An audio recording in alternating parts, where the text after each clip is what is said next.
He un silencio que precede a las grandes horas de Dios. Un silencio que no es vacío, sino carga. Una quietud que pesa como plomo sobre las piedras de una ciudad que contiene la respiración. Jerusalén, en la víspera de Pascua no dormía. Sus calles estrechas, empedradas con siglos de plegaria y sangre, vibraban con una energía que solo quienes han esperado toda la vida algo imposible pueden comprender. El aire era denso, tibio, impregnado del humo de los hornos donde el pan sin levadura comenzaba a hornearse al que la última tarde del mes de Nisan.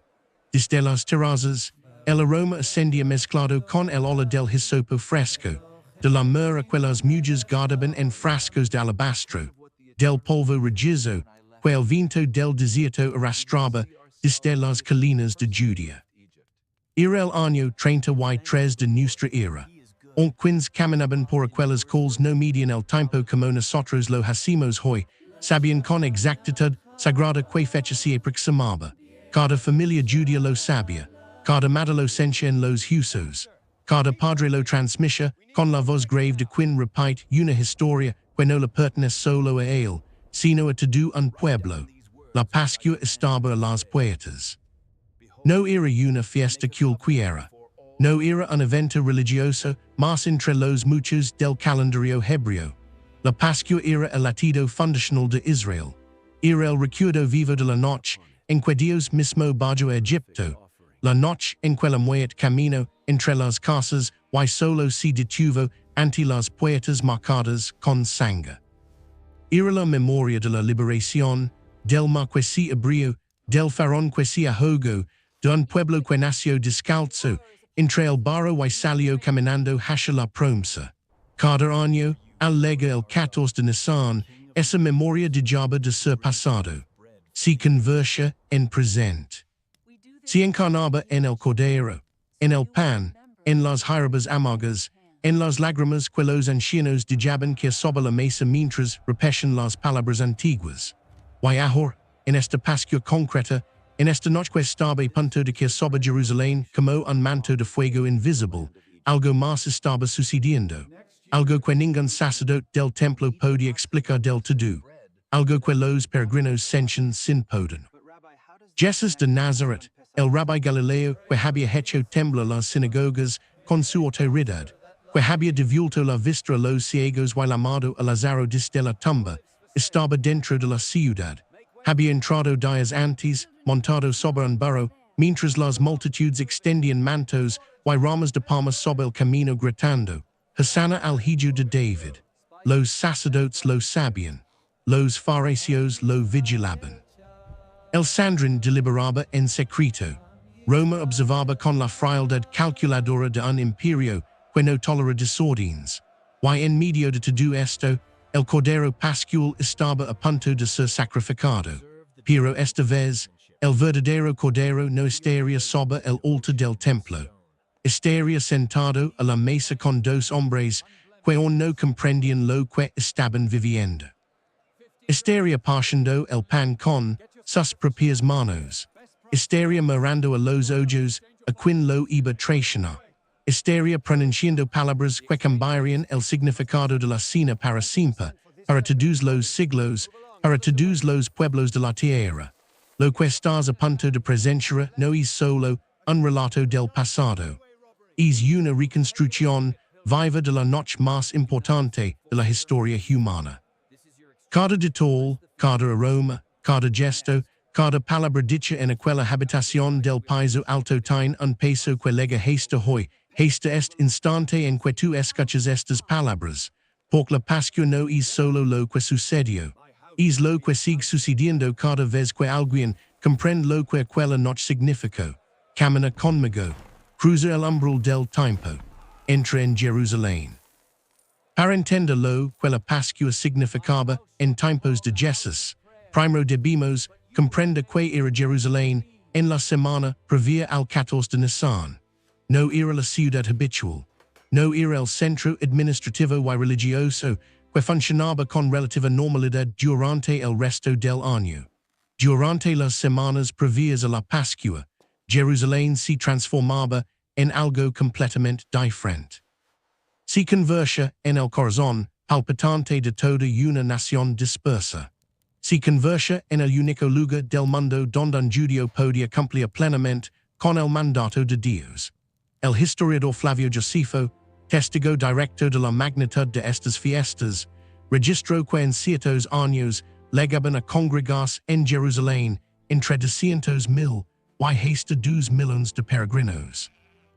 Aunque los números exactos son debatidos por los historiadores modernos, lo que nadie discute es la escala colosal de la peregrinación. La ciudad, que normalmente albergaba entre 30 y 40,000 habitantes, se veía desbordada. Las calles se llenaban de familias enteras que habían caminado durante días y semanas desde Galilea, desde la Decápolis, desde las comunidades judías de Siria, de Egipto, de Mesopotamia, incluso desde Roma. Venían por tierra, venían en caravanas, venían con sus hijos pequeños en brazos, con sus animales, con sus ofrendas cuidadosamente guardadas, con sus mejores vestidos, con la emoción sagrada de quien va encontrarse con Dios en el lugar que Dios mismo eligió. Jerusalén no tenía la infraestructura para recibir a tanta gente. Las casas abrían sus puertas. Las familias residentes acogen a los peregrinos como un deber religioso. Los techos planos de las casas se convertían en dormitorios improvisados. Los campamentos se extendían por las laderas del Monte de los Olivos, por el Val del Cedrón, por las afueras de la muralla, por cada rincón donde un hombre pudiera tender una estera y dormir bajo las estrellas de Nisan.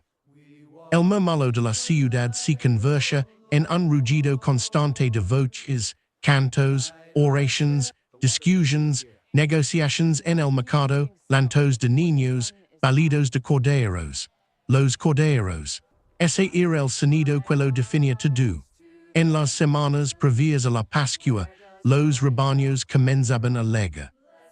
Los pastores los conducían desde los campos de Belén, desde las praderas de Hebrón, desde los pastos alrededor de Migdal Eder, la llamada Torre del Rebaño, que los rabinos asociaban con el lugar de donde debían provenir los corderos destinados al sacrificio del templo. Miles y miles de corderos llenaban los corrales junto al templo y los mercados cercanos. Cada familia necesitaba uno. La ley lo exige. Y no cualquier cordero. Debía ser un macho de un año, sin defecto, sin mancha, sin hueso roto, perfecto en todo sentido. Los sacerdotes inspeccionaban los animales con ojos expertos, buscando cualquier imperfección que pudiera invalidar el sacrificio. Un cordero rechazado era una vergüenza para la familia que lo traía, una inversión perdida, un viaje frustrado. El comercio alrededor del templo se intensificaba de forma dramática durante estos días. Los cambistas instalaban sus mesas en los atrios exteriores, porque los peregrinos traían monedas de todo el imperio, monedas romanas con la imagen del César, tetradracmas griegos, denarios de plata, pero para el templo solo se aceptaba la moneda de Tiro, la única considerada suficientemente pura para las ofrendas sagradas. El ruido de las monedas sobre las mesas de piedra se mezclaba con las voces de los vendedores de palomas, de incienso, de aceite de sal.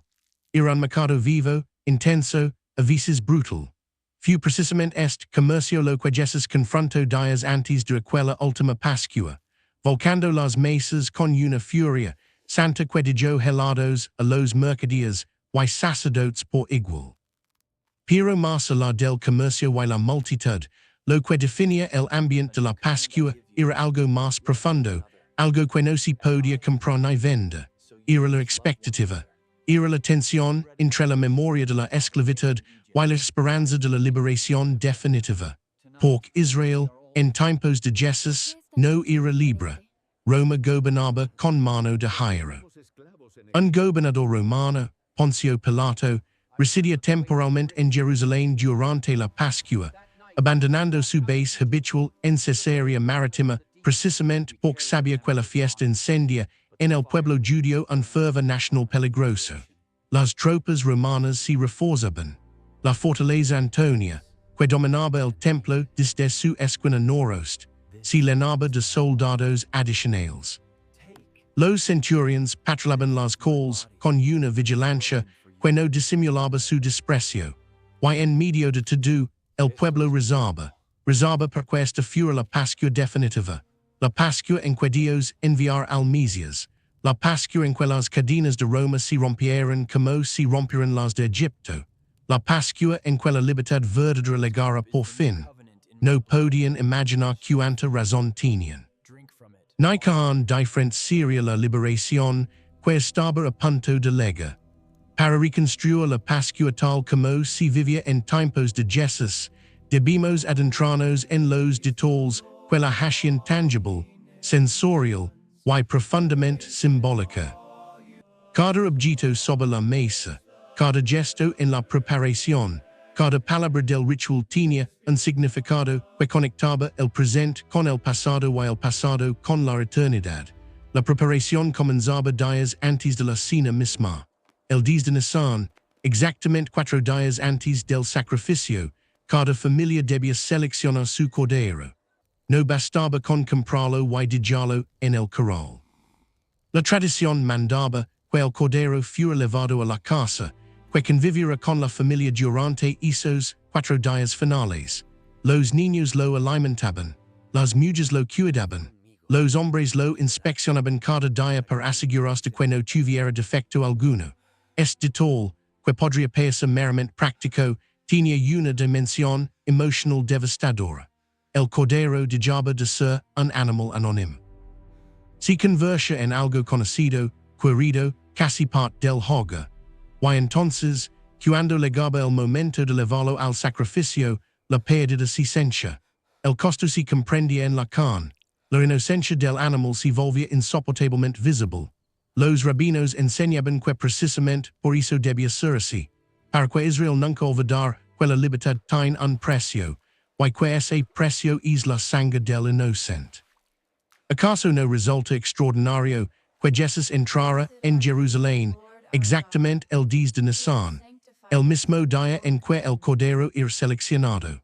Los evangelios registran su entrada triunfal como un momento de aclamación popular, pero bajo la superficie de los gritos de Hosanna, leía un simbolismo que solo el cielo comprendía en su plenitud. El Cordero de Dios estaba siendo presentado a la ciudad, y durante los 4 días siguientes fue examinado. Los fariseos lo interrogaron, los saduceos lo probaron, los herodianos le tendieron trampas, Pilato lo cuestionó, y no le hallaron defecto. Pero volvamos a la casa, porque la Pascua se vivía fundamentalmente en el hogar. La mujer de la casa tenía una responsabilidad sagrada que comenzaba mucho antes de la noche del Seder. Debía limpiar la casa de toda levadura. Este mandato, conocido como Bedicat Jametz, no era una limpieza superficial. Era una búsqueda exhaustiva, casi obsesiva, de cualquier rastro de pan fermentado, de masa vieja, de migajas olvidadas en algún rincón. La noche anterior al 14 de Nisan, el padre de familia tomaba una vela de cera, una pluma de ave y una cuchara de madera, y recorría cada habitación de la casa en silencio, buscando en cada grieta, detrás de cada vasija, bajo cada estera, cualquier resto de levadura que pudiera quedar. Lo que encontraba se recogía con la pluma, se colocaba en la cuchara, y la mañana siguiente se quemaba en una pequeña hoguera fuera de la casa. La levadura, en la tradición judía, representaba la corrupción, el pecado, la influencia del mal que fermenta y crece en lo oculto. Eliminarla de la casa era un acto de purificación espiritual tanto como física. El apóstol Pablo, años después, recurriría a esta misma imagen cuando escribió a los Corintios: limpiaos de la vieja levadura, para que seáis nueva masa, sin levadura como sois, porque nuestra Pascua, que es Cristo, ya fue sacrificada por nosotros. La conexión no era casual, era profética.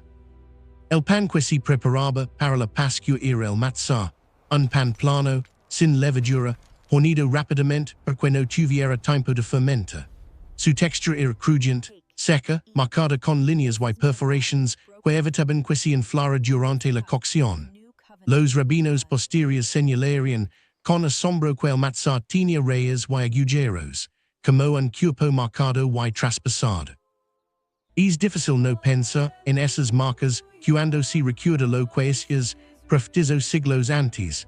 Por sus largas fuimos nosotros curados. Sobre la mesa del Seder se disponían otros elementos con un simbolismo igualmente denso. Las hierbas amargas, conocidas como mara, generalmente lechuga romana o rábano picante, representaban la amargura de la esclavitud en Egipto. Al morderlas, el sabor cortante llenaba la boca y los ojos se humedecían, y ese dolor era intencional. Debías sentir, aunque fuera por un instante, lo que tus antepasados sintieron durante generaciones de opresión. El jarcet, una pasta dulce hecha de manzanas, nueces, miel y vino, representaba el mortero con que los esclavos hebreos fabricaban los ladrillos del faraón. Pero su dulzura recordaba que incluso, en medio del sufrimiento, la esperanza de la redención endulzaba la vida del pueblo de Dios.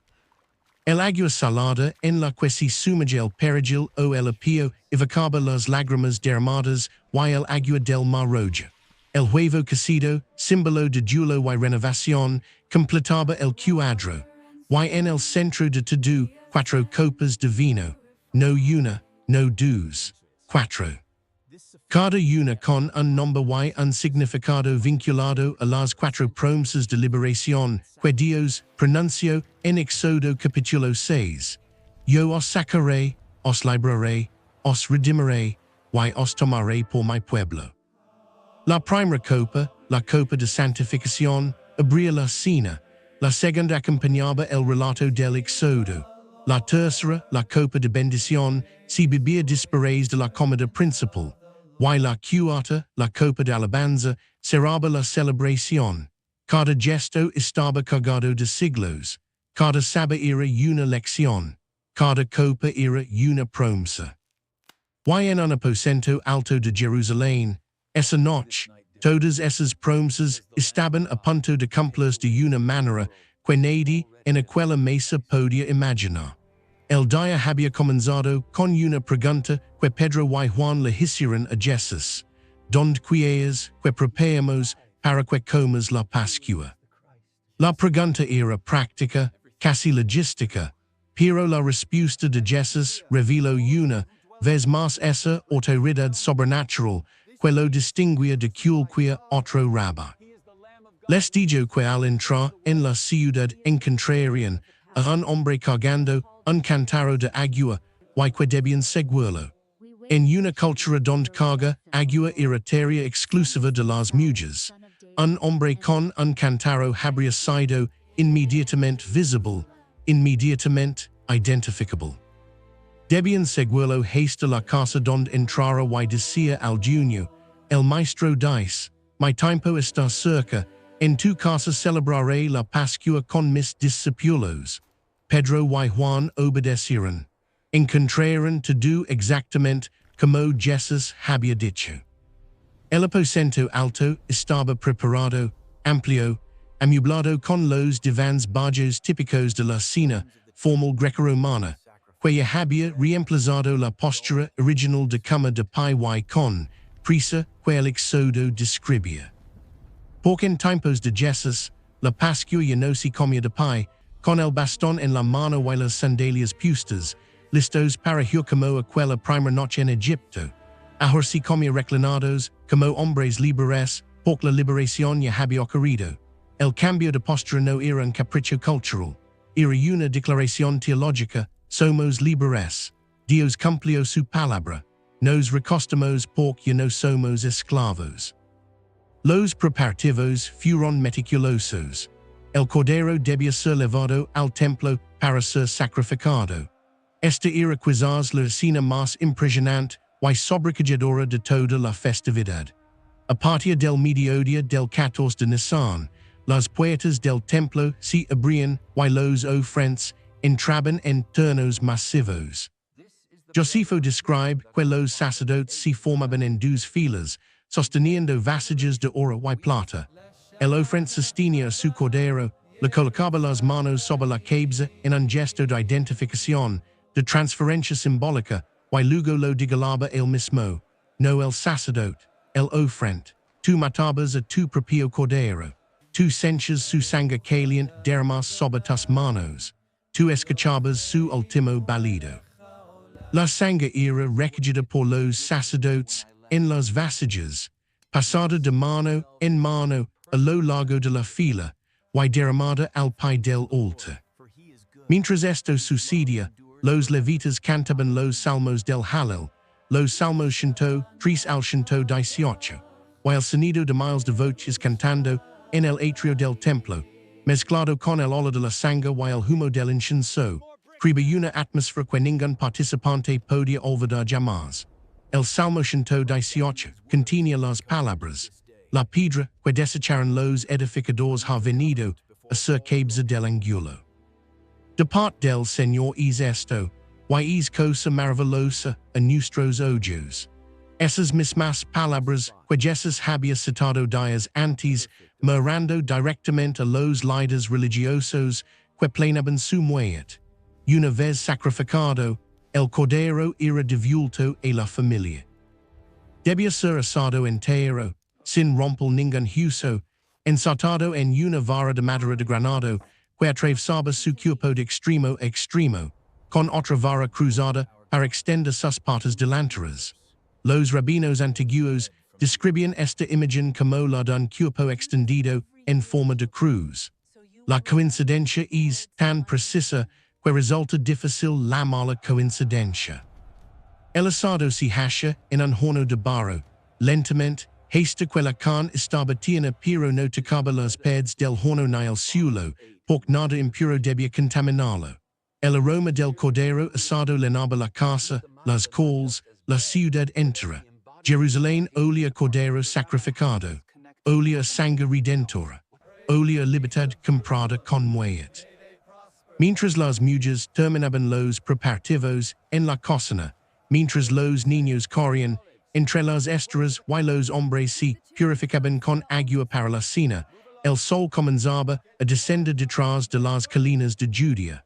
Las sombras se alargaban sobre las piedras doradas del templo. Las primeras estrellas aparecían sobre el monte de los olivos. Y en algún lugar de la ciudad, en un aposento prestado, Jesús subía las escaleras con dos hombres que no tenían la menor idea de que estaban entrando en la noche más trascendental de la historia del universo. Se reclinaron sobre los divans. La mesa estaba servida. El cordero asado humeba en el centro. El pan sin levadura estaba dispuesto. Las cuatro copas de vino esperaban.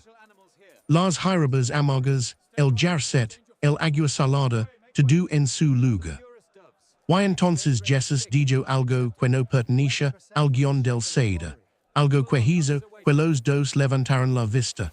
Con gran deseo he decidido comer con vosotros esta Pascua antes que padezca.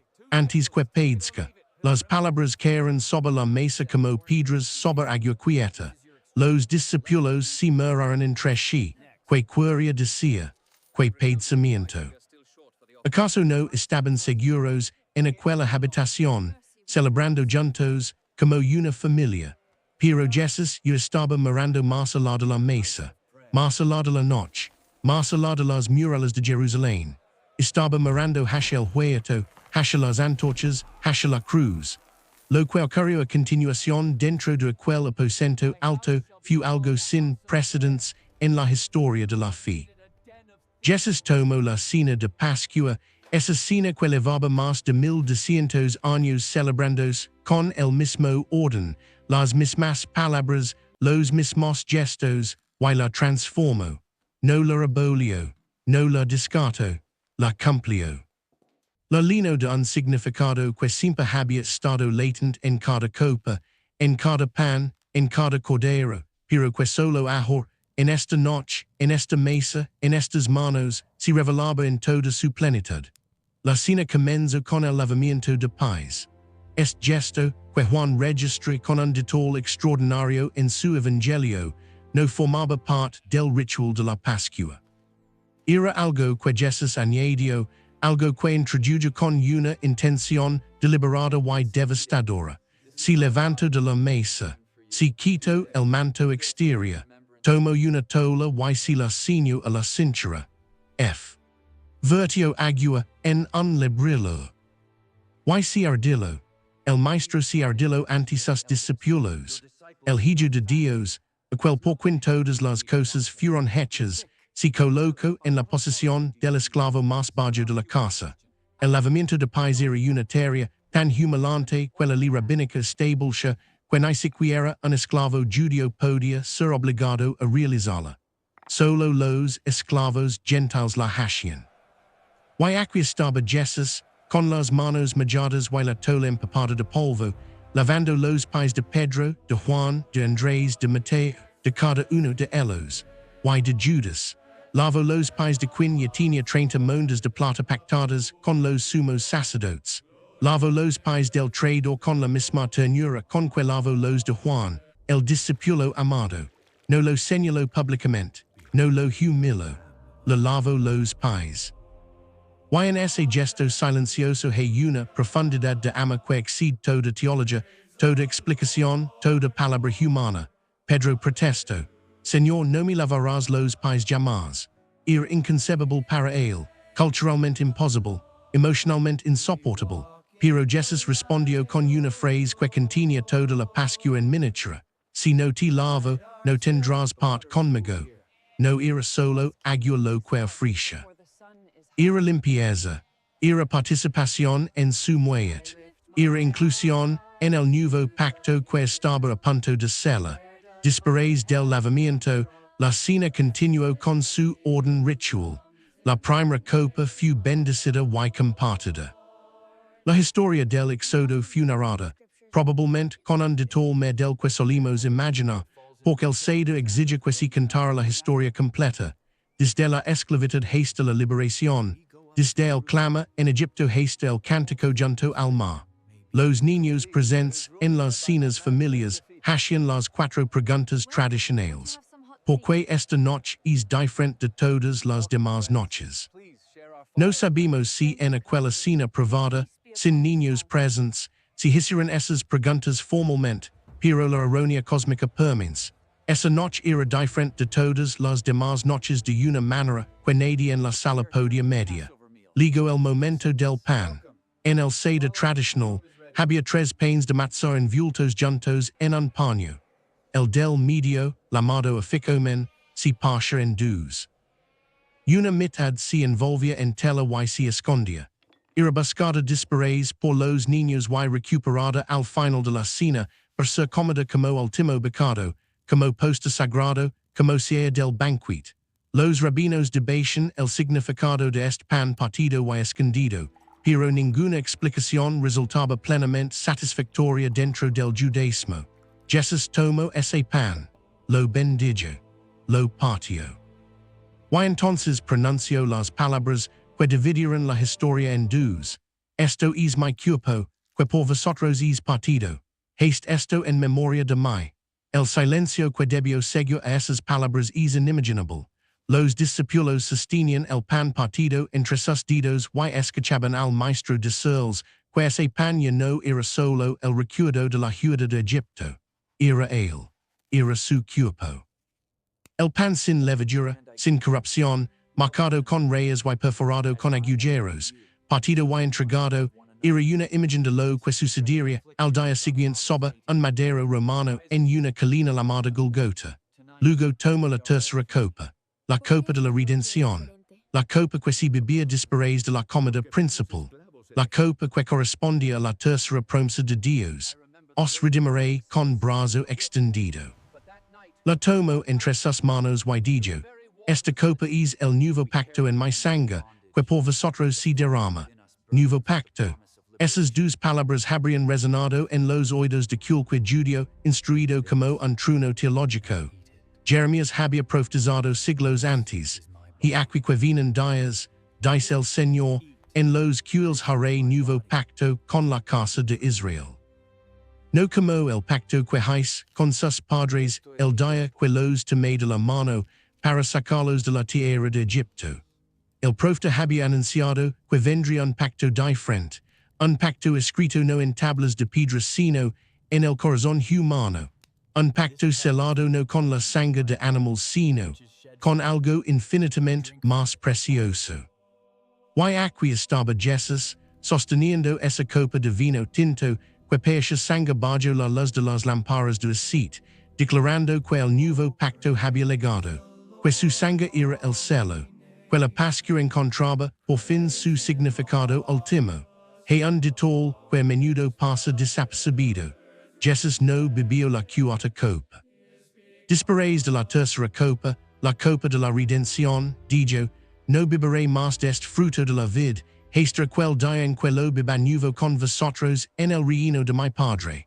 La cuarta copa, la copa de la consumación, la copa del os tomaré por mi pueblo, cuido sin beber, el seda cuido incompleto, la Pascua cuido abierta, cuando si completo, en la cruz.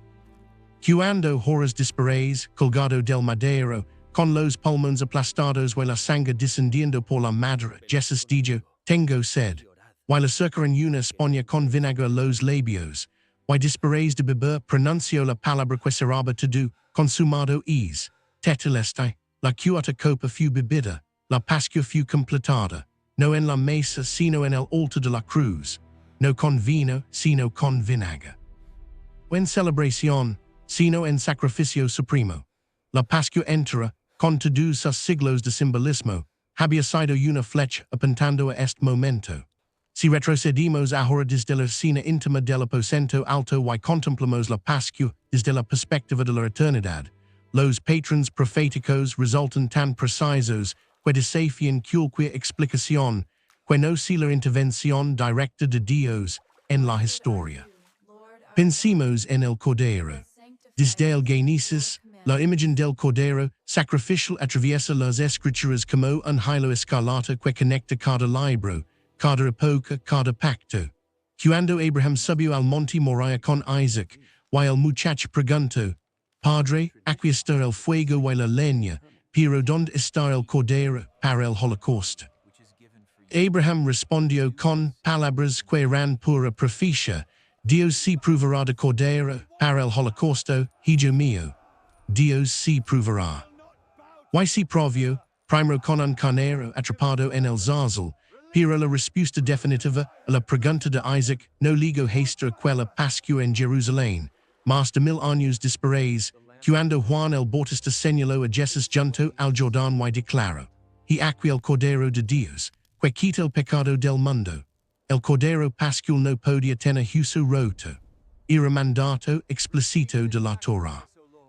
Y cuando Jesús murió en la cruz, los soldados romanos fueron a romper las piernas para celebrar la muerte, como hicieron con los dos criminales crucificados a su lado, pero al llegar a él, vieron que ya había muerto. No le rompieron ningún hueso. Juan, testigo ocular, registra este detalle y lo conecta directamente con la Escritura. Estas cosas sucedieron porque si cumples la Escritura, no será quebrado hueso suyo. La sangre del Cordero en Egipto fue aplicada con hisopo sobre los dinteles de las puertas. El hisopo, esa planta humilde y aromática que los israelitas arrancaban de las grietas de los muros, fue el instrumento de salvación. Y en la cruz, fue un hisopo el que sostuvo la esponja con vinagre que tocó los labios de Jesús antes de morir. El mismo instrumento, la misma planta, como si la historia se doblara sobre sí misma para mostrar que todo había sido diseñado desde antes de la fundación del mundo. La hora del sacrificio del Cordero Pascual en el templo coincidía con la hora nona, las 3 de la tarde. Fue exactamente a las 3 de la tarde cuando Jesús expiró en la cruz.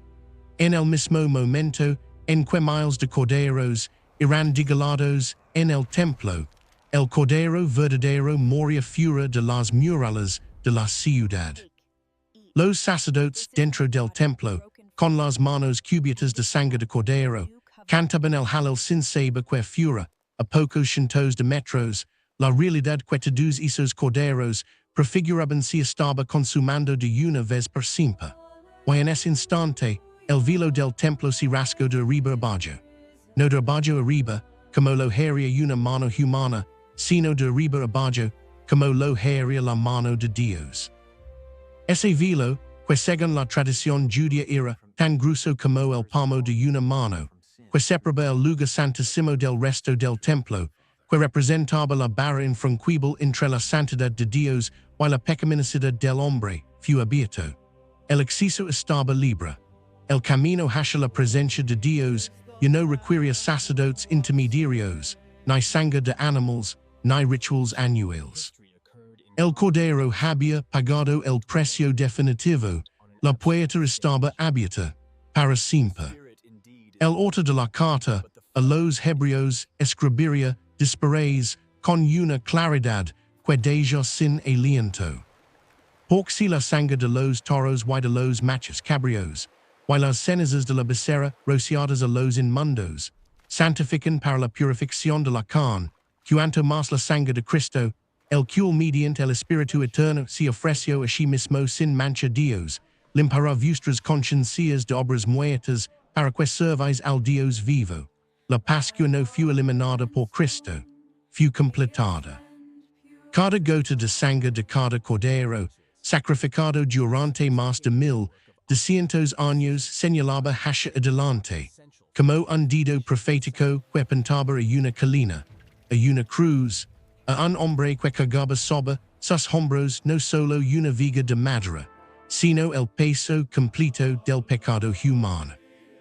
Cada pan sin levadura que se partió en cada mesa judía a lo largo de los siglos era un ensayo, una sombra, un anticipo del cuerpo que sería partido en el Calvario. Cada copa de vino que se bebió con acción de gracias era un preludio de la sangre que celebraría el pacto eterno. Pablo lo expresó con la concesión de quien ha comprendido algo tan enorme que casi no caben palabras, porque nuestra Pascua, que es Cristo, ya fue sacrificada por nosotros. No digo que Cristo se perdió la Pascua, no digo que Cristo recordaba la Pascua, digo que Cristo es nuestra Pascua, la realidad misma, el cumplimiento absoluto, la sustancia de la cual todo lo demás era sombra. Y ahora, permitim hacer una pregunta que no requiere respuesta inmediata sino reflexión profunda, ese tipo de reflexión que se asienta lentamente en el pecho como el agua que busca las raíces más hondas. ¿Has pensado alguna vez en lo que significa que Dios ha escogido una cena para ser el momento más importante de la historia de la redención? No un campo de batalla, no un trono, no un acto de poder devastador, una cena, una mesa, pan partido, vino derramado, amigos reclinados, palabras dichas en voz baja, un gesto tan cotidiano, tan humano, tan vulnerable, que cualquier persona en cualquier lugar del mundo y en cualquier siglo de la historia puede reproducirlo. No necesitas un templo para recordar la Pascua de Cristo. No necesitas un sacerdocio levítico. No necesitas un cordero sin mancha ni un altar de piedra ni un velo de lino. Necesitas pan. Necesitas una copa. Necesitas un corazón dispuesto a recordar. Jesús eligió la intimidad de una mesa porque sabía algo que a menudo olvidamos.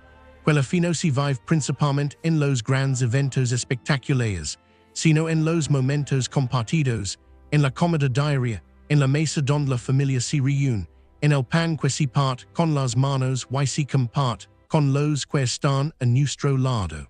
La Pascua era una fiesta del hogar. Y Jesús transformó esa fiesta del hogar en el memorial perpetuo de su sacrificio. Piensa en lo que sucedió aquella noche y pregúntate dónde estás tú en esa escena. Es Pedro, que amaba profundamente pero que a veces se adelantaba sin comprender. Es Juan, que se reclinaba sobre el pecho del maestro buscando cercanía. Es Tomás, que necesitaba entender antes de creer. Es uno de los discípulos que, cuando Jesús dijo uno de vosotros me va entrega, pregunto con angustia sincera, soy yo, Señor. Esa pregunta es extraordinaria en su honestidad. No dijeron, seguramente es aquel. Cada uno miró dentro de sí mismo. Cada uno se preguntó si era capaz de traicionar al que amaba. Esa es la clase de autoexamen que la Pascua de Cristo exige. Porque la Pascua no es solo un evento que contemplamos desde la distancia segura de 2000 años. Es una invitación que se renueva cada vez que se narra, cada vez que se recuerda, cada vez que alguien parte el pan con conciencia de lo que ese gesto significa. La sangre sobre el dintel en Egipto no protegia automáticamente a todos los israelitas. Solo protegia a quienes estaban dentro de la casa marcada. La Pascua requería participación personal, requería obediencia individual, requería que cada familia tomara la decisión de matar al cordero, aplicar la sangre, entrar en la casa y quedarse dentro mientras la muerte pasaba por fuera.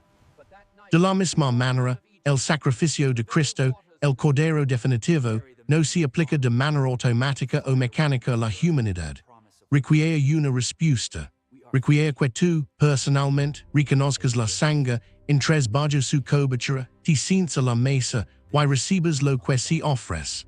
No como espectador, sino como participante. No como historiador, sino como invitado. Esa noche en Jerusalén, mientras la ciudad dormía agitada después de los sacrificios del templo, mientras los soldados romanos hacían sus rondas y los sacerdotes cantaban las mondas de las ofrendas, un pequeño grupo de hombres camino en la oscuridad hacia el monte de los olivos, cantando los salmos del Hallel. La voz de Jesús se mezclaba con las de sus discípulos en la noche fría de Nisan. Den gracias al Señor porque Él es bueno, porque para siempre es su misericordia. Cantaban camino al huerto donde todo comenzaría a derrumbarse. Cantaban camino a Getsemani. Cantaban camino a la traición, al arresto, al juicio, a la cruz. Pero también cantaban camino a la resurrección. Lo comprendes. Jesús no camino hacia su muerte en silencio aterrorizado. Camino cantando los salmos de la Pascua. No con las palabras de liberación en los labios. Porque sabía que lo que para los hombres parecería una derrota absoluta era, en realidad, la victoria más grande jamás conseguida. El silencio del amenaza del domingo sería roto por un terremoto, una piedra movida, un sepulcro vacío, y las palabras de un ángel. No está aquí, pues ha resucitado como dijo. Pero esa es otra historia, aunque inseparable de esta. Porque sin la resurrección, la Pascua de Cristo sería solo una muerte trágica más. Y sin la Pascua, sin el cordero, sin la sangre, sin el pan partido y la copa derramada, la resurrección carecería de su contexto redentor. La cruz sin la mesa es violencia sin significado. La mesa sin la cruz es ritual sin poder. Juntas forman la bisagra sobre la cual gira toda la historia de la salvación.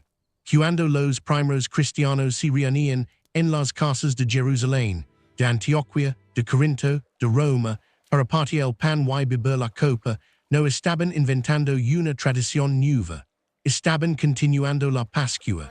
Estaban sentándose a la misma mesa. Estaban recibiendo el mismo pan. Estaban bebiendo la misma copa de la que Jesús dijo, «Haste esto en memoria de mí hasta que yo venga». Esas palabras finales son cruciales. Hasta que yo venga, la Pascua de Cristo no es solo recuerdo del pasado, es anticipación del futuro. Es una cena que mira hacia atrás, hacia la cruz, y hacia delante, hacia el regreso. Es un pan que sabe a sacrificio y a promesa. Es una copa que sabe a sangre derramada y a banquete eterno. Cada vez que la iglesia se reúne alrededor de esa mesa, el tiempo se pliega, el aposento alto se abre de nuevo, las palabras de Jesús resuenan de nuevo, el cordero es presentado de nuevo, la muerte pasa de largo una vez más. Y los que creen, los que están dentro de la casa, los que han sido cubiertos por la sangre del cordero, pueden respirar con la certeza de que la promesa sigue vigente, de que el pacto no ha sido roto, de que la liberación no fue temporal sino eterna.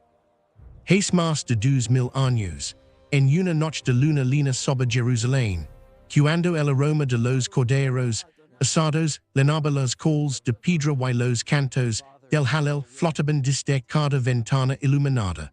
Un hombre que era más que hombre partió el pan y lo entregó a los suyos. O hizo con manos que al día siguiente serían perforadas por clavos romanos. Lo hizo con una voz que horas después clamaría al cielo desde la oscuridad de la cruz. Lo hizo con un alma que no retrocedió ante la traición, ni ante el abandono, ni ante la muerte misma. Lo hizo por ti. Esa es la Pascua, no un rito antiguo, no una curiosidad histórica, no un capítulo polvoriento de un libro viejo. Es la noche en que Dios demostró que su ama es más fuerte que la muerte. Es la cena que partió la historia en dos. Es el cordero que fue muerto antes de la fundación del mundo y cuya sangre sigue hablando hoy, ahora, en este instante.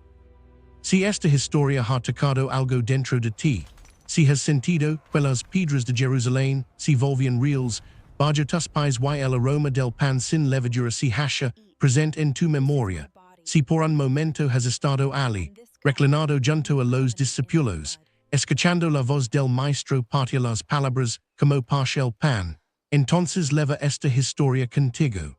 No la dejes aquí. Compártela con alguien que necesite escucharla.